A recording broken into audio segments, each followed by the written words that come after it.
Yeah, a little bit of metallic taste sometimes. Whoa. Yeah. What? Yes. Hi! At Living Lifestyle, we tackle all subjects healthy aging, from head to toe and everywhere in between. Today, we are talking about our colon. I'm here with Dr. Carrie Strom, Clinical Associate Professor at UCLA Medical Center and gastroenterologist. Thank you so much for sitting down with us today. Thank you very much. This is like a colon nightmare, by the way, right? Well, that's a good model that I use to explain to patients what Everything possibly. that could be wrong. Yeah, you know, look at everybody wants to see it in a diagram or model. Yeah, it's true because it's inside A you. picture's 1,000 words. Absolutely, and a 3D model is a million words. And then I have a screen that I can throw it up on. Everything's visual now. Yeah. So- Which we had, our videographer Patrick came in and videotaped our whole I little remember session. that. Yes. Are you going to show people that colon? I'm going to show you the inside of my Whoa. colon. Just you wait. Roll it, Patrick.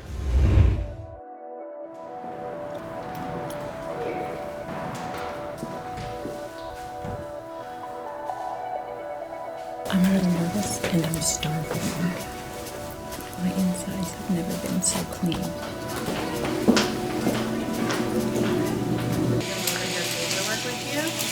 Before you get the anesthesia, because you'll be out of it.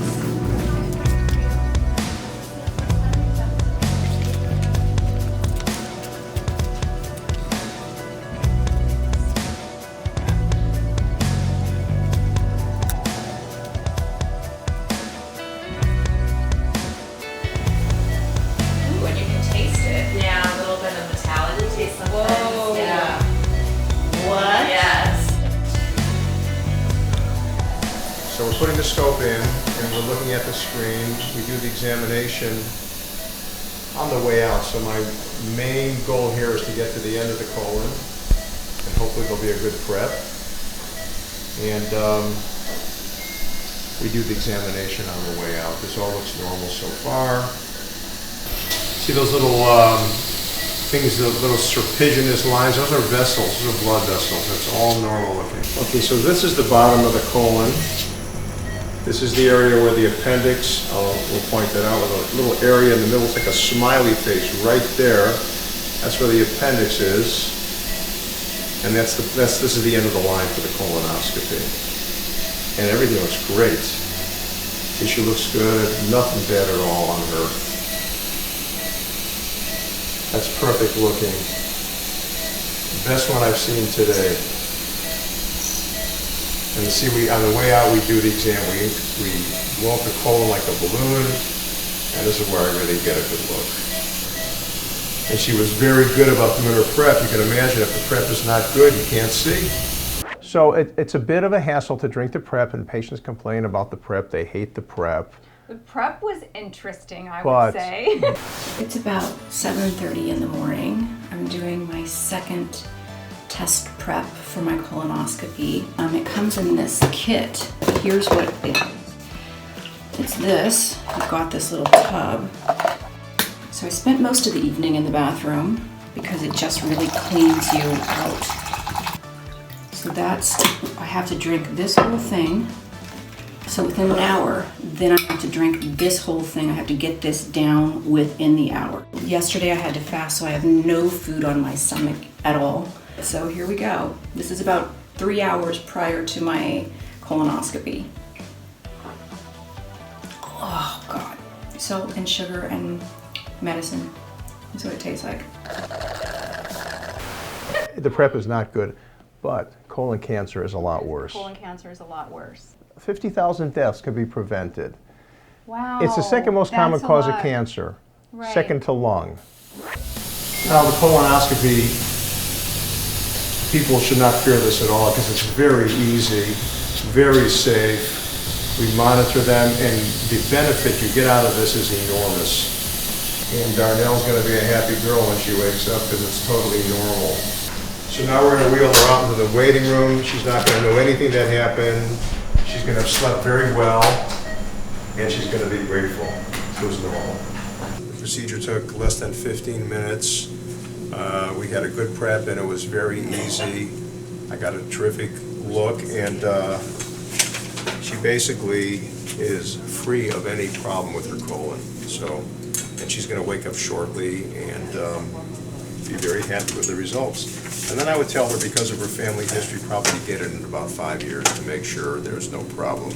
But if she gets screened regularly, very, very unlikely will she ever have a problem with colon cancer at all in her whole lifetime.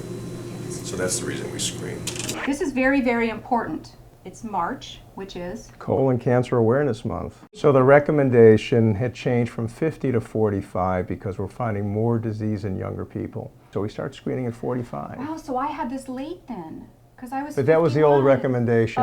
This is a new Did one. it just change? Just changed. Okay, all right. And in African Americans, we do 5 years earlier because they So have a 40. 40. So is there a genetic component to colon cancer? Yes. There is, okay. Definitely. So if somebody in your family had colon cancer, you normally would do it 10 years before they were diagnosed. So if your mother had colon cancer at 40, you'd get screened at 30. I tried to come in a little bit earlier, but I didn't. I obviously Nobody willingly comes for this. Yeah, I tell you, it's, you know, it's a little scary. But most people that have it done, they're amazed how easy it was. It was and they very easy. wonder why they waited so long. It's true. See- It was actually a really nice nap. Darnell, are you wake up? Are you? Okay. How do you feel?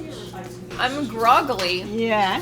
which is a new term. Yeah. Grog. Meaning, Grog. Yeah. wow, if not- I was not groggy, I'd Groggy. be able to come out with the term. It's a nice nap. I mean, you hear some stories about colonoscopy, but I'll tell you, it's a very common test, very easy, and it can totally prevent colon cancer. Right. And how is, I mean, they're coming out with all of these colon guard and all Yes. of that stuff that you made, which, Let's by talk the way, ab- does not sound like a fun task Let's to talk do. about the Cologuard test. Yes, let's talk about it. Is it Cologuard or colon guard? Cologuard. Cologuard. So basically, what they're doing with Cologuard is they're checking the DNA in the stool specimen. Oh, so they're prob- doing genetic screening. Yeah, the problem is there's a lot of false positives, and there's an 8% miss for colon cancer. So it's not, for somebody who has access, and most insurance companies pay for colonoscopy, that's the way to go. The Cologuard test is somebody who's adamant, for whatever reason, does not want to get scoped. Okay. So that's better than nothing, but I will tell you, in my practice, I've scoped a lot of people that have positive ones, and they get frightened because it's positive, they think something's bad, and it's normal. Right. And there are people that have negative ones and can have a colon cancer. So Cologuard, Oh, 8% miss good. rate for colon cancer. That's not good because Not good enough. colon cancer, from what I've read, once you miss it, if it gets to a certain stage, it's kind of Look hopeless. I mean, this is the bottom line. You know, for a little bit of inconvenience in drinking a preparation the night before to save a life, it sounds to me like it's a good deal. It's all normal. Yeah. What? All normal, nothing. I didn't have one polyp? 0. You good? Yay! Do you know how much this runs in my family? Yeah, I know. That's why we did it. How does this happen? Because genetically, I'm very prone to all of that. But I've been on this health kick since I came out of the womb. Oh my God. Let's talk about this other thing, the virtual colonoscopy. Well, that one I haven't heard of. So what is So the virtual colonoscopy is an x-ray of the colon. You don't have to get sedated for it. But let me tell you about the virtual colonoscopy, because some people are pushing it, particularly radiologists that have the machine. Okay. So you got to drink the same prep as for a colonoscopy. Oh, good. Number Okay. one. Number two, they pump air and water in your colon, and it hurts. People actually complain of pain. Number three, you have a miss rate of 20% for polyps a centimeter or less.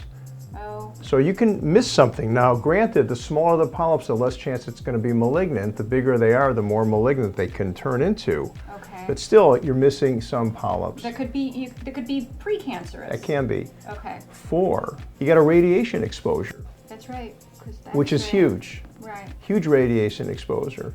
And number 5, a 50-year-old person under a screening colonoscopy has a 20% chance they're going to have a polyp. So how would you feel, Darnell? You drink the prep, you have the And then you virtual have to go get it colonoscopy, out. then you got to have another one to get it out. There's no therapy during it, so it's only for diagnosis. It's only So for the diagnosis. standard of care is a test where you can look and remove at the same time. So a colonoscopy, you're actually putting a camera up your colon. You can see all of the polyps, and the polyps are what turn into cancer. Those are correct? precursors, right. And then you take those out while you're up there. Correct.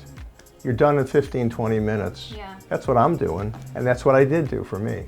Yeah. So that's it. So it's Colon Cancer Awareness Month, and we are making you aware. If you are over the age of 45, make sure you get in and get your tests done. You know, having these kind of preventative tests so that you can screen for these kind of diseases, that's a really good way to live young. In fact, it's a really good way to live.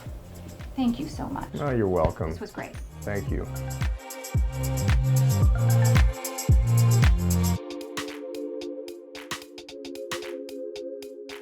All right, let's go. I need to eat.